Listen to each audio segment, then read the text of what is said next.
Assalamualaikum warahmatullahi wabarakatuh. Kita bertemu lagi dengan Ibu pada mata pelajaran Pendidikan Agama Islam. Untuk kali ini kita akan membahas tentang bab 1, yaitu Al-Quran dan Hadis sebagai pedoman hidup. Sebelum masuk ke materi Quran dan Hadis sebagai pedoman hidup, maka Ibu akan sampaikan tujuan pembelajaran pada kali ini.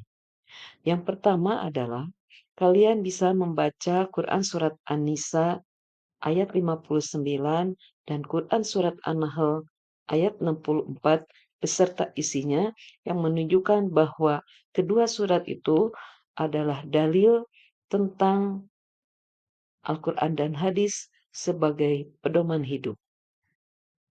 Yang kedua adalah kalian dapat menulis Quran Surat An-Nisa ayat 59 dan Quran Surat An-Nahl ayat 64 beserta artinya.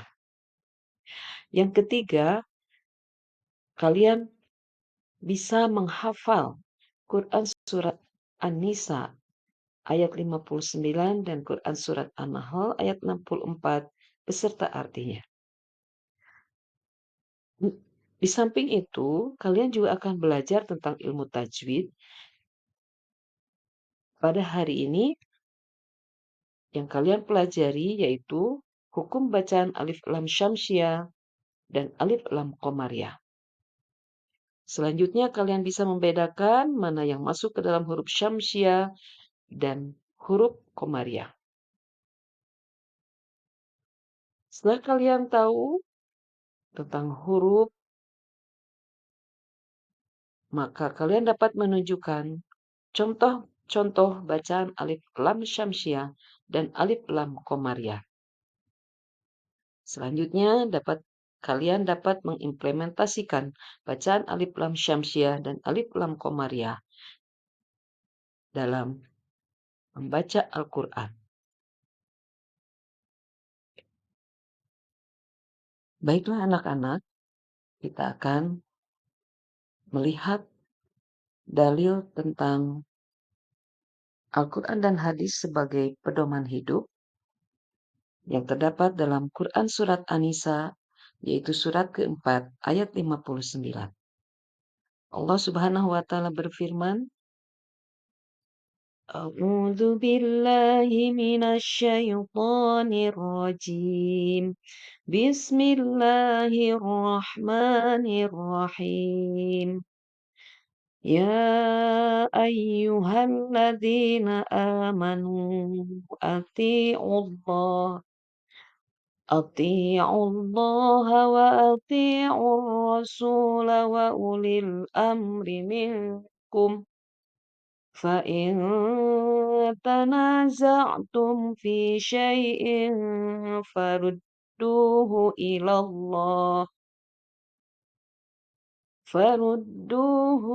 الله والرسول إن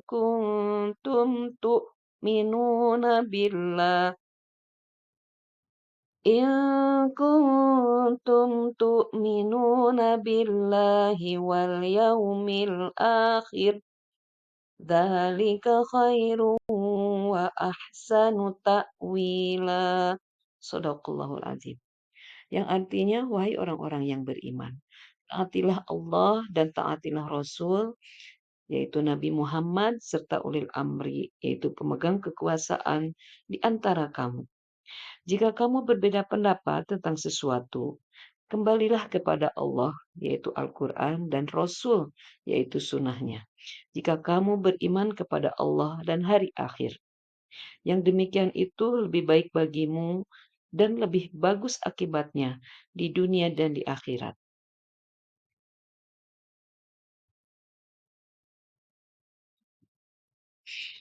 Surat yang kedua tentang Al-Quran dan Hadis sebagai pedoman hidup, yaitu terdapat dalam Quran Surat An-Nahl, surat ke-16 ayat 64.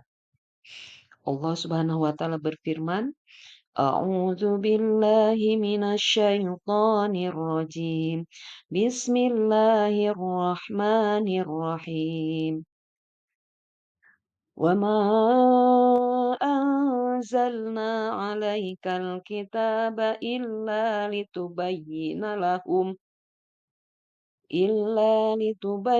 لهم الذي اختلفوا فيه وهدى ورحمة لقوم يؤمنون.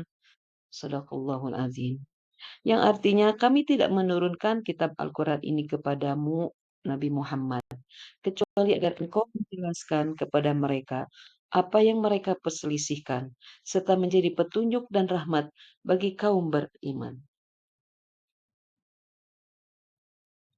Setelah kita mempelajari dan membaca dalil-dalil yang berkenaan dengan Al-Quran dan hadis sebagai pedoman hidup, maka kita akan lanjutkan tentang ilmu tajwid.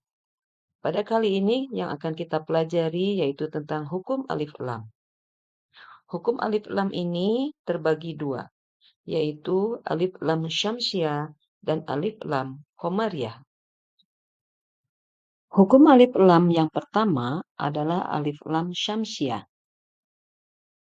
Pengertian dari alif lam syamsiah adalah huruf lam harus dibaca tidak jelas dan dimasukkan ke dalam huruf selanjutnya. Adapun huruf alif lam syamsiah ada 14, yaitu zo, sin, dal, nun, za, dod, ta, ro, sod, ta, to, lam, shin, zai. Untuk lebih jelasnya lagi, kita lihat contoh dari alif lam syamsiah. Contoh yang pertama adalah ilan li. Di sini ada alif lam bertemu dengan huruf nun, maka lamnya tidak dibaca, tetapi harus langsung dimasukkan ke dalam huruf selanjutnya, yaitu huruf nun. Contoh yang kedua, minas samai. Contoh yang kedua, yaitu ada alif lam dan huruf selanjutnya ada huruf shin. Maka lamnya tidak dibaca, tetapi langsung dimasukkan ke dalam huruf sin. Contoh yang ketiga, yaumiddin. Ini juga sama, lamnya tidak terbaca, tetapi langsung dimasukkan ke dalam huruf syamsiah, yaitu huruf dal. Dan lamnya tidak terbaca. Yaumiddin.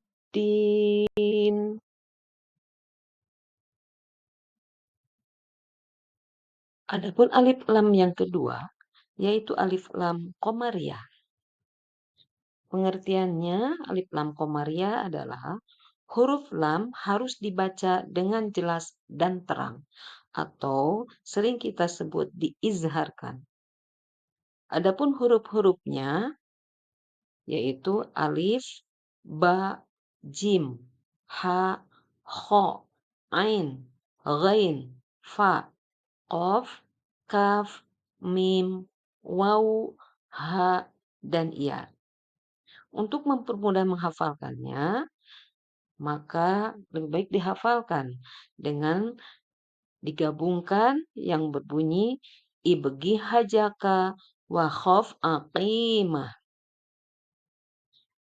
Adapun contoh dari alif lam qamariyah yang pertama adalah alhamdulillah.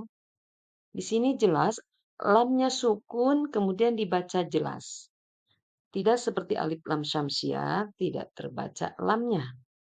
Contoh yang kedua adalah alaikal kitab.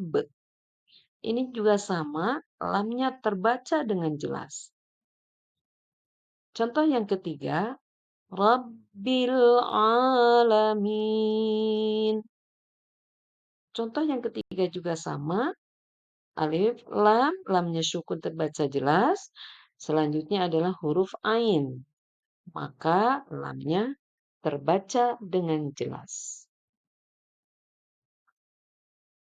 Sebagai tambahan untuk memperdalam belajar tentang tajwid, hukum alif lam, yaitu alif lam syamsiah dan alif lam komariah, maka kita lihat beberapa contoh di bawah ini. Bismillahirrahmanirrahim. Dalam kata Bismillahirrahmanirrahim, ini ada beberapa contoh dari alif lam syamsiah. Ar-Rahman. Ini ada alif lam berharokat sukun, tetapi huruf selanjutnya adalah huruf ro. Maka lamnya tidak terbaca tetapi langsung dimasukkan ke dalam huruf ro. Begitu juga dengan kata ar-rahim. Contoh yang kedua adalah wadduha. Ini juga sama termasuk ke dalam hukum alif lam syamsiah. Kenapa hukum alif lam syamsiah?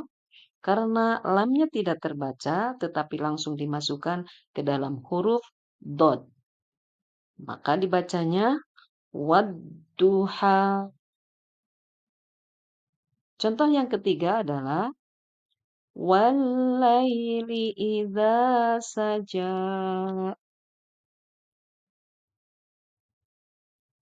Ini adalah ada kata walaili. Ini juga sama alif lam tetapi langsung ke dalam huruf lam. Lam bertasdid yang menunjukkan bahwa lamnya itu double. Walaili idza saja. Kemudian yang selanjutnya, walal akhiratu khairul laka minal ula. Di sini ada contoh alif lam komariah, yaitu dalam kata minal ula. Lamnya terbaca jelas, maka termasuk ke dalam alif lam komariah. Yang selanjutnya adalah fa'ammal yatima fala taqhar. Fa'ammal yatima. Ini ada alif lam, lamnya terbaca dengan jelas. Karena huruf sesudahnya adalah huruf ya. Yang termasuk ke dalam salah satu huruf komariah. Yang selanjutnya adalah wa ammas sa'ila fala tanhar. Wa ammas sa'ila. Itu adalah contoh dari alif lam syamsiah, di mana setelah huruf lam ada huruf sin dan lamnya tidak terbaca dengan jelas. Maka ini merupakan salah satu contoh dari alif lam syamsiah. Demikianlah pembelajaran pada kali ini, yaitu tentang Al-Quran dan hadis sebagai pedoman hidup, dan juga tentang ilmu tajwid. Semoga kalian dapat mengamalkan dan mengimplementasikan pembelajaran ilmu tajwid dalam kehidupan sehari-hari dengan bacaan Al-Quran yang menjadi lebih tartil lagi. Wabillahi taufiq wal hidayah. Assalamualaikum warahmatullahi wabarakatuh.